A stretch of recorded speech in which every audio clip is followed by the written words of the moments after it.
Okay, so you're listening because you want that key info, like, right away. You want to understand what really matters without getting bogged down. Uh-huh, makes sense. And today we're tackling a big one for many of you with pets, inflammatory bowel disease, IBD, Yeah. in dogs and cats. Yeah, absolutely. It's a very frequent reason we see pets for ongoing, well, tummy troubles, Wow. and it causes a lot of understandable worry for owners. I bet. So the first thing to really get is that IBD isn't like one single illness. Oh, wow. It's actually more of a group of conditions, long-term conditions affecting the gut. Right.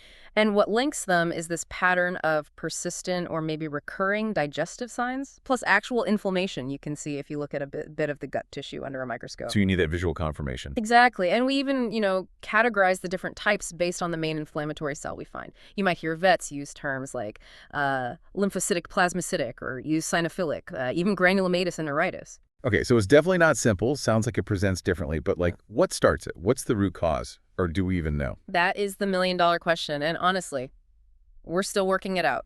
The best evidence we have points towards a really complex interplay. It's between the pet's own immune system, their environment, especially diet, and the gut bacteria. The microbiome. Precisely, the microbiome, and importantly, their genetics. Okay. The sort of leading theory is that in some pets, their immune system gets it wrong. It sees the normal, harmless bacteria in the gut as like an invader. Oh, wow. And it launches this huge inflammatory response, which unfortunately ends up damaging the lining of the intestines. So it's like friendly fire. The body's trying to help, but messing things up. Sounds incredibly frustrating. That's a great way to put it. This overactive immune response releases all sorts of chemical messengers. Think of them as like alarm signals, cytokines, and enzymes that act almost like a demolition crew. In their effort to fight the perceived threat, they actually damage that delicate gut barrier.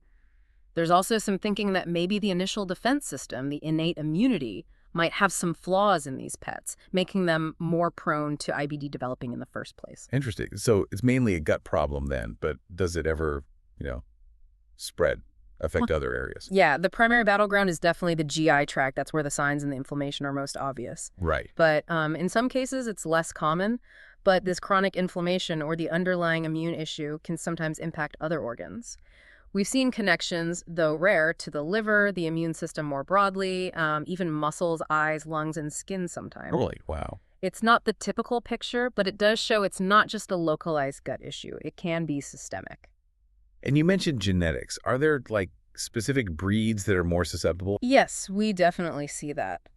There are known genetic links. In dogs, German Shepherds, Boxers, soft-coated Wheaten Terriers, those are breeds where specific genes that seem to increase risk have actually been identified. Like what kind of genes? Well, for instance, in Boxers with a certain type of IBD, they often have changes in a gene involved in how cells clear out bacteria. And there's some evidence pointing to a genetic link in Siamese cats too, but, and this is really important, IBD is also super common in mixed breed dogs and cats. Right, so it's not just purebreds. Not at all. Genes can increase the risk, sure, but they aren't the whole story.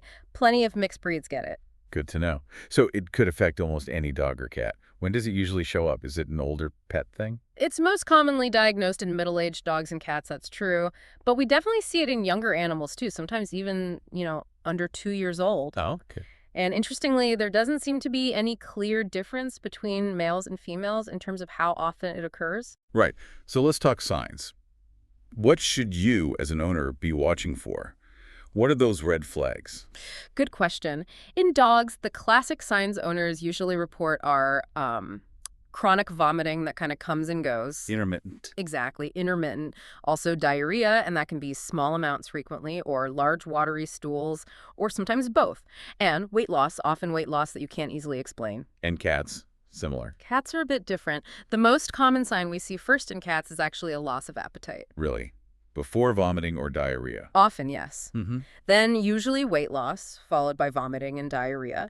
But there are other less common signs, too, in both dogs and cats. Things like loud gut sounds, maybe more gas than usual, sometimes blood in the stool, or signs they're uncomfortable in their belly, maybe mucus in the poop. Okay, quite a range. And if an owner brings their pet in with those signs, what might the vet actually find on examination? It can really vary. Some pets with IBD might look surprisingly okay on the surface. Others might be quite obviously thin, maybe lethargic, low energy. We might notice their coat isn't looking great. Like dull or patchy? Yeah, exactly. And when we feel their abdomen, sometimes we can detect tenderness or maybe thickened loops of bowel. In cats especially, we might feel enlarged lymph nodes inside the abdomen. Okay.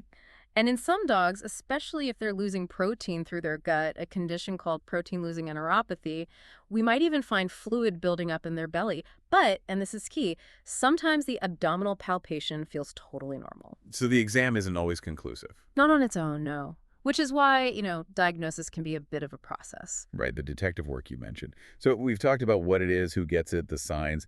Let's circle back to those potential triggers: infections, diet, genetics. How do they actually contribute? Sure. Let's start with infections.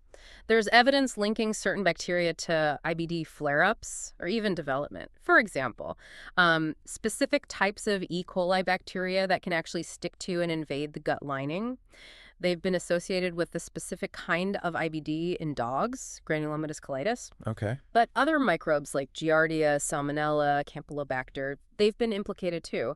Even the normal gut bacteria, if the balance gets thrown off or the immune system reacts abnormally to them, that can fuel the inflammation. And diet, that seems like such an obvious link for gut issues. What specific food things are suspects? You're absolutely right. Diet is a huge factor. Lots of things have been proposed as potential triggers. Specific meat proteins like, say, chicken or beef in a pet that's sensitive. A common one? Often the common ones, yeah.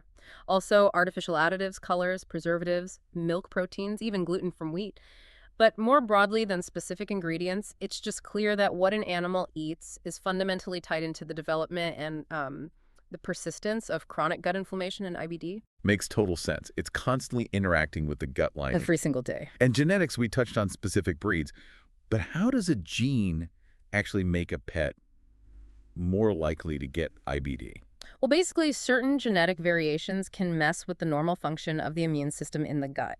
It disrupts this delicate balance, what we call mucosal homeostasis. So those gene changes we mentioned, like in TLR genes in German Shepherds, those genes are involved in how the immune system recognizes bacteria. Ah, I see. And the NCF2 mutation in boxers affects how well their cells clear bacteria.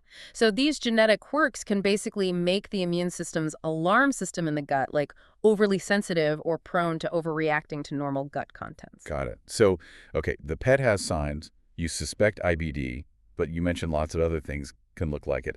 How do you rule those out and actually confirm it's IBD? That's the critical diagnostic challenge because, yes, so many other conditions mimic IBD. For cats, the big ones we need to rule out include things like hyperthyroidism and overactive thyroid. Common in older cats. Yeah, very common.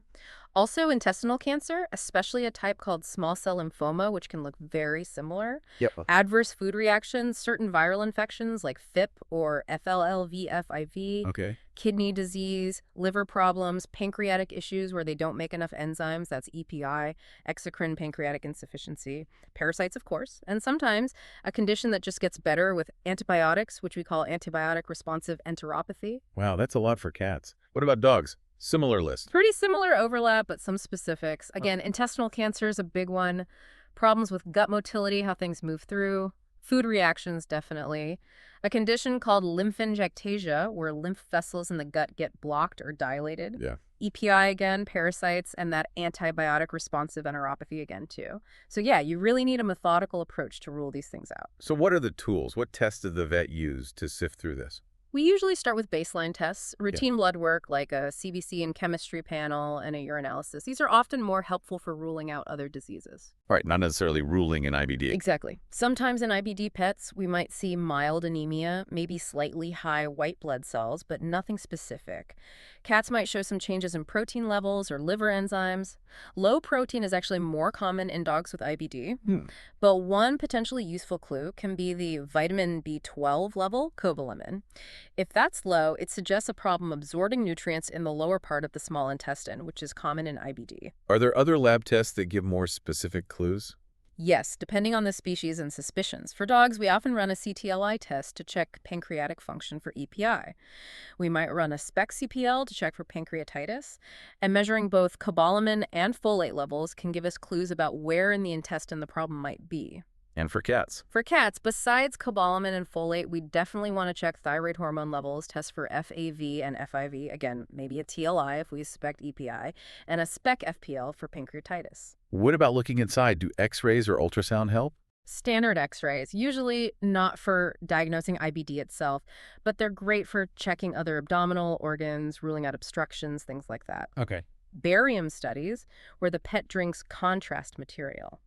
Sometimes they show subtle changes, like thickened walls, but a normal barium study doesn't rule out IBD. So not definitive. Not usually. Ultrasound can be a bit more helpful. We might see thickened intestinal walls or enlarged lymph nodes nearby. Ah, so that's diagnostic then. Well, not necessarily specific to IBD. Cancer, for example, can look similar on ultrasound. So it gives us clues, points us in the right direction, but it's rarely the final answer on its own. Okay, so still piecing it together. You mentioned food reactions earlier. Can changing the diet actually be part of diagnosing? Oh, absolutely. A food elimination trial is, well, essential. It helps us determine if the signs are actually caused by a sensitivity or allergy to something in the current food. How does that work? It involves feeding a very strict diet, usually for several weeks, sometimes 2, sometimes longer. The diet needs to contain either a protein the pet has truly never encountered before, a novel protein, or proteins that are broken down so small they're invisible to the immune system. That's a hydrolyzed diet. And only that food. Only that food. No treats, no table scraps, nothing else. If the digestive signs get significantly better, or even resolve completely during that trial, well, that strongly points towards a food reaction, not necessarily IBD needing further invasive tests. Makes sense. And checking for parasites, obviously. Always. A fecal exam, sometimes multiple, to rule out worms, Giardia, things like that. That's fundamental for any chronic GI case. So you've done the blood work, maybe imaging, ruled out parasites, done a food trial. How do you finally know it's IBD? What's the gold standard? The gold standard, the most definitive way, is to get intestinal biopsies. Tiny tissue samples from the lining of the intestine. How do you get those? Most commonly, it's done using endoscopy. A flexible tube with a camera and tiny biopsy tool is passed into the stomach and intestines. Less invasive than surgery. Generally, yes. Though sometimes if endoscopy isn't an option, or if the vet needs a sample that goes through the full thickness of the intestinal wall, then exploratory surgery might be needed to collect those biopsies. And once you have the biopsy, what tells you it's IBD? What are you looking for under the microscope? It's called histopathology. The pathologist looks for characteristic signs of inflammation, changes in the cells lining the gut, maybe distortion of the normal structure, like the little finger-like projections called villi, might be blunted or fused. Okay. Damage to glands, maybe increased scar tissue. But the key thing is seeing an increased number of inflammatory cells. Those lymphocytes, plasmacyst cells, the eosinophils we mentioned earlier, crowded into the layer just beneath the surface, the lamina propria. There are actually standardized grading systems now to assess how severe the inflammation looks microscopically. Okay, that sounds pretty definitive. Yeah. I've also heard about clinical scoring. What's that used for? Right, clinical activity indices like the CIBD IK9 IBD Activity Index. These are basically scoring systems. They help us objectively measure how severe the pet's clinical signs are at diagnosis. So like rating the vomiting, diarrhea, weight loss. Exactly. It gives us a baseline score. Then, as we start treatment, we can repeat the scoring to track improvement, quantitatively. It helps assess response. We can also sometimes measure inflammatory markers in the blood, like C-reactive protein, especially in dogs, which can also track inflammation levels. Got it. Okay, diagnosis done. Let's switch to management. How do you treat IBD in dogs and cats?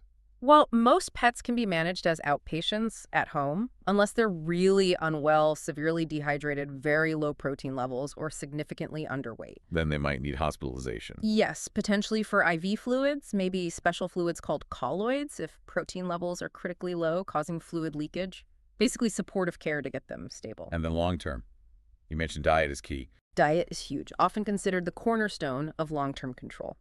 The goal is to reduce inflammation. So feeding one of those novel protein or hydrolyzed protein diets long-term is often the first and sometimes the only treatment needed. Really? Just diet alone can work? For some, yes, especially milder cases or those strongly suspected to have a food-responsive component. If we found low cobalamin, B12 injections are crucial to correct that deficiency. Okay. For colitis, inflammation of the large intestine adding specific types of fiber can sometimes help regulate things. Omega-3 fatty acids from fish oil have anti-inflammatory properties, so that's often recommended too. What about probiotics? Probiotics are interesting. They might help restore a healthier gut microbiome balance. The evidence is still building. It's not a slam dunk for every case, but they're often tried. Usually needs consistent use for weeks to see an effect. But the main takeaway for diet is it's usually not a temporary fix. It's often a lifelong management strategy. Lifelong commitment. Yeah. Got it. What about medications? When do those come in? Medications become necessary when diet alone isn't enough, or if the biopsies show significant inflammatory cell infiltration. The goal, then, is usually immunosuppression, calming down that overactive immune response. What kind of drugs?